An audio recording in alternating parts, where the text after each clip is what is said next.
A reminder of the breadth of humanism is exactly tonight's discussion. Jennifer Michael Hecht is on an, I won't say a different side, not another side, and has written about it and will talk about it. So yeah, I am here to talk about the secular argument against suicide, but I am not at all against end-of-life care, death. Not in the least.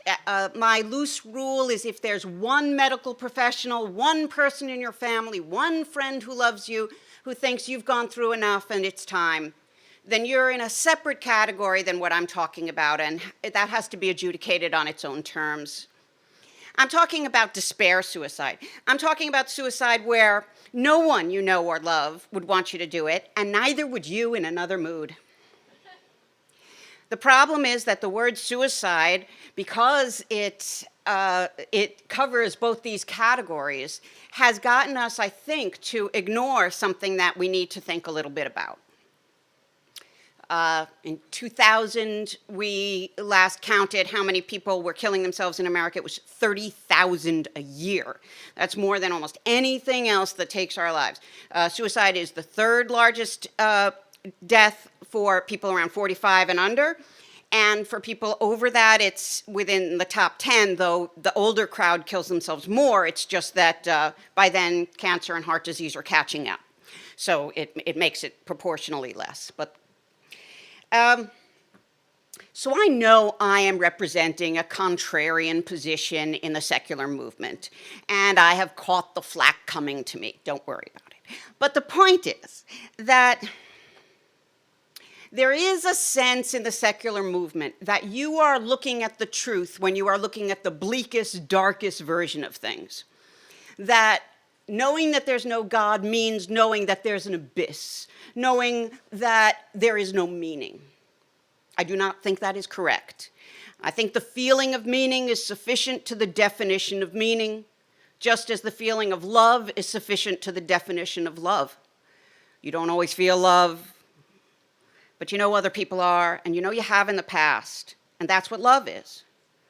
You can explain it away in the lab, but you can't explain it away because human beings experience it. And I care about the human experience as much as I care about what you can do in the lab.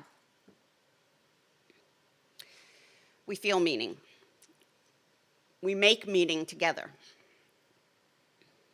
So, I wrote Doubt a History, which is how I sort of came into this movement. I didn't really know there was a movement until I wrote it, and people started inviting me to give talks. And Doubt a History is a history of religious doubt and atheism all over the world throughout time. Big fat book, took me a while. I like to write smaller books. I have 7, and they're all smaller than Doubt, because with Doubt, I felt like there were too many people arguing that there were no atheists through history, so I wanted to make sure that they could see how many there were, and how forceful and robust they had been throughout history with no breaks. During the period I thought I might have to say, oh, here's the Dark Ages, there be dragons, let's come back in the Enlightenment. No, the philosophers had been chased out of the Roman Empire into the Byzantine, then Justinian and Theodora chased them out into Syria, and then the philosophers start translating the material, Plato and Aristotle, and all the secularism of the ancient world, and it's the Islamic world that picks them up, and they sit around joking about the Quran, joking about their atheism, saying, you know, if God wrote the Quran, the metaphors should be better. There was never a point where there weren't atheists. So I was already in a position where I was given a lot of talks about these things and being asked a lot of questions. And I found that I very often had answers for people because, you know, someone would come to me and say, you know, big with child, and say, we're atheists, but we want to give our child a bris, can we? And, you know, the question is, of course, bizarre. On the other hand, I could tell them that in the Hellenistic age, there were Jews who considered themselves Jews who stopped doing circumcisions. And there are other periods where Jews considered themselves Jews, but secular Jews, and stopped doing so. And so I could give them a context for a historical background, even if what they were doing didn't look like what their grandparents were doing. We need our history, or we are really trapped in what our grandparents were doing, and that is not enough information. So, I'm a poet too, and there was a period where I was feeling rather dark, and as I was coming out of it, I got a phone call saying that an old friend of mine had taken her life. We had been friends here at Columbia. We'd gotten our PhDs together, I in the history of science over fair weather right there, and they in the English departments. I say they because when this friend took her life, it was profoundly upsetting. I wrote a poem about it because that's what I do, and it got a lot of leg. You know, people were passing this thing around, so I knew there was something in it. Another friend of ours who we were very close with, she wrote the posthumous afterword to Sarah's book. She was also shocked and upset. And then a year and a half later, Rachel did it too.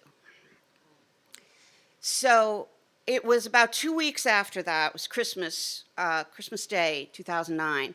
I was writing blog posts for the Best American Poetry blog. Anyway, I just wrote this thing. I'm a historian. That's how I think about things. I read philosophy. That's how I think about things. So when this happened, I was writing as a person in shock, as a poet writing to other poets. I didn't know who was reading this thing, and I imagined it was just some other poets that I knew, and I didn't want them to do it. So what I wrote was that Christianity had over-criticized suicide, and that secularism had reacted too strongly in the other direction. That it wasn't right to say there was no moral component to something that hurt so many people, and that hurt the person themselves so terribly. But mostly what I was just saying is, just hang on, just hang with us. We're miserable too. Just come over here and have a cup of coffee, have a beer, please, just stay. Well, the piece went kind of viral, and the Boston Globe printed it on the back of their Sunday Arts and Ideas section, and it's a beautiful blue background, and I got a lot of mail from people in all sorts of bad situations. A lot of people telling me they were slipping this piece of paper under the door of somebody who was no longer coming out to talk. And so I said to myself, okay, now it's time to really check all my facts. As a historian, you can kind of make certain guesses. As a poet, you can say whatever you want. But when I decide something has to really be figured out, I start going back and checking, knowing that I will have gotten at least half wrong, because you either remember things a little wrong or you forget the context. You remember the one quote, but not what came before, not what came after. So I went and checked, and it became this project, STAY, A History of Suicide and the Philosophies Against It, which came out with Yale about a year ago, just came out in paper. And in it, I make the argument I made in the piece, which is that we need each other. I take that from the simple fact that I was devastated by their loss, but because I myself know depression, I was able to turn it around and say, oh, other people would be devastated by my loss. My students, all the people I'd preached to that philosophy would save your life. So I started thinking that in the way that religious people can lean back into the arms of God, that we could lean back into the arms of community, and that all we had to do was make a little noise so that we could tell each other, I care about you, I see you, even if I don't see you. I don't know why, but I love you. Especially the young ones, you know, the ones in college. They need to be told, we don't know why, but we love you, and we need you to stay. Obviously, even psychological distress can get to a point where it has to be adjudicated on its own terms. But if you've got people who are saying you're in a different situation than somebody who's just The statistics, I got deep into the statistics, and they bear out what historical people have observed for thousands of years, which is that a lot of suicide is not some end point to some biological disease, but rather the impulsive decision of someone who has recently been either humiliated or has lost somebody they love. Within about 3 months after humiliation, shame, or losing someone you love, you are very tempted. And so it starts to look like just talking about that could help. So my main first point was community. We need each other. The amount that we influence each other is extraordinary. Your friends stop smoking, you stop smoking. Your friends gain weight, you gain weight. Your friends decide instead of 2 children to have 4 children. Oh my God, what a huge decision. But you see it. Statistically and anecdotally, you see it. You ever see Meerkat Manor? Can you imagine deciding to figure out what a meerkat is by taking one into the lab and looking it over?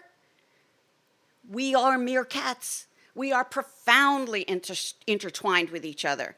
And so I started looking at that, the amount of influence we have. Imagine you woke up on the planet alone tomorrow. Nobody else. Would you do anything the same? We believe each other into being. Strange, but true.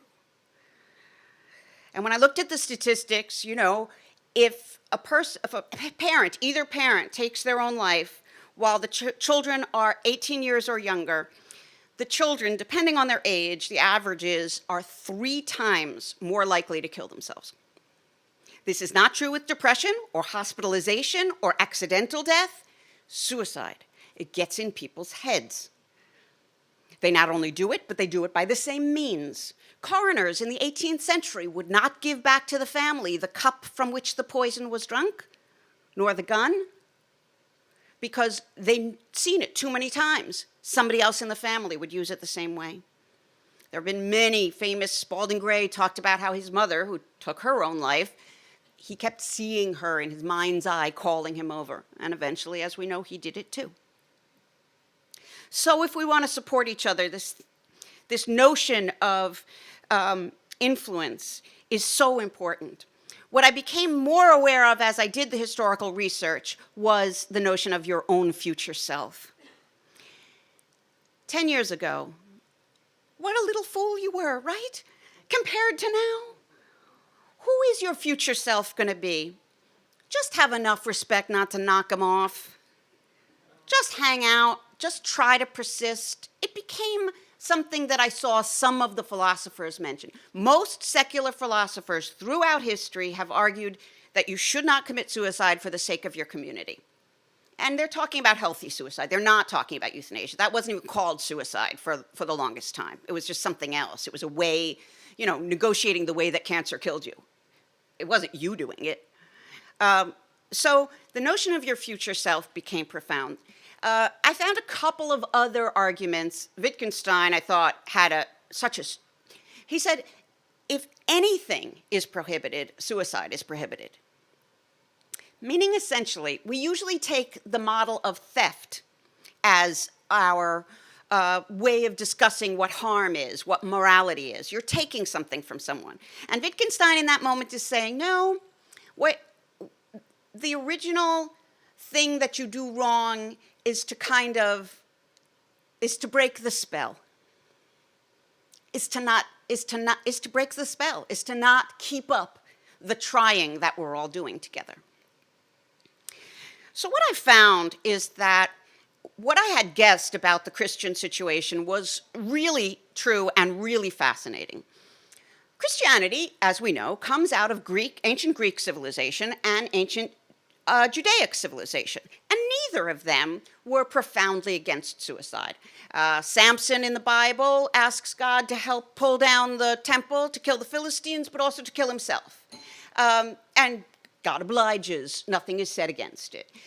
In ancient Greek civilization, we know that Lucretia, for example, starts the Roman Republic, rather, by killing herself, by saying, I have been abused by this Etruscan king, and by this dagger, don't you let a kingship again rule Rome, and stabs herself, and she is lauded.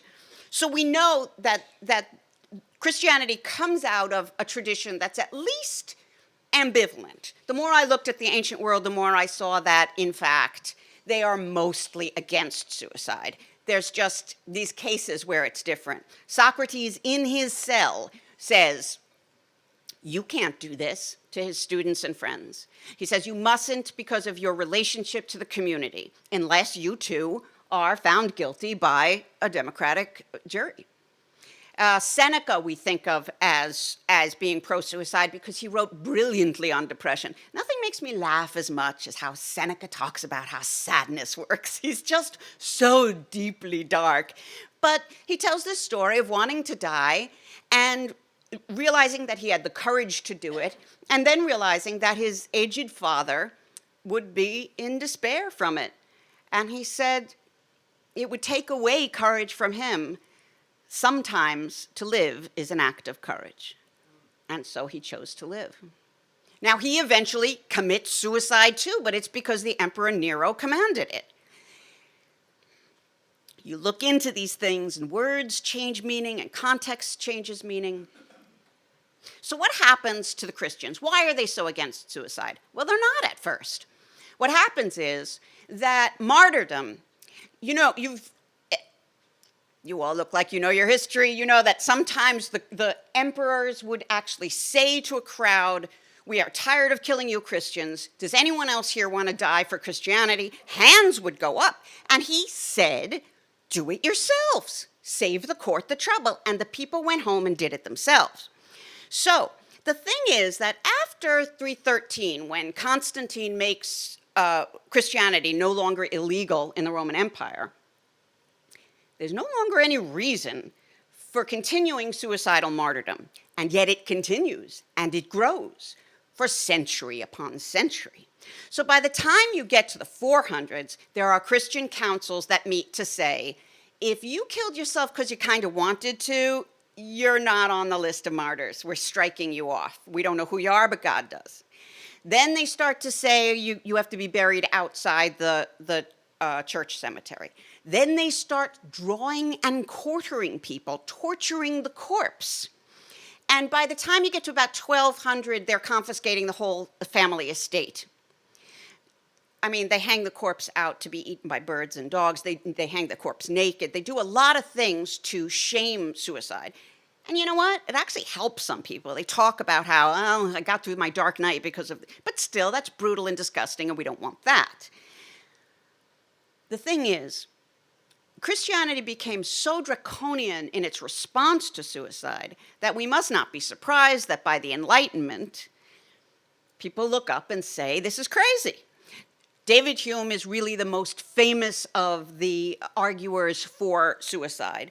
And it's almost comical how much he's not really arguing about suicide, but arguing about the church and its prohibition. So he says, if a stone is falling on my head, should I not step aside because it was God's will? Obviously, we should do whatever we want. If you're not happy, kill yourself. It's so flippant. It's such an invitation to the grave. It's sort of amazing that in this moment of history where we invent the individual, we also invite him to decide, to think to himself, is my pain worth my contribution? To have to be responsible for his own meaning. Sometimes meaning is in the culture and in the community, and you don't have to be responsible for knowing your own worth. Sometimes it's okay to trust that others may know these things and to bide your time. What happens is that Rousseau is sometimes remembered for also having written against suicide, for suicide, but in La Nouvelle Héloïse, where he writes that there's a letter that's arguing for suicide, but the letter that comes back to this guy, thank you, is so much a stronger argument against. So what happens is we get to the existentialists in the 20th century, and you have to think about the world these people are living in, finding out about the Holocaust, Sartre is one of the bleakest secular philosophers, and he's the one we're going to listen to. The position that he puts out that everybody should choose this if they want to, Camus, by the way, is the one who says, this is the main problem of suicide, of philosophy, to choose whether to live or die. But he spends the rest of the book, The Myth of Sisyphus, saying you must not, that life is worth it even if you're miserable. He doesn't argue the community thing at all. He doesn't care about that. He's just saying that experience is somehow worth it because somehow it's related to wisdom and knowledge in a way that you are not responsible for understanding. You have to wait for your future self. Running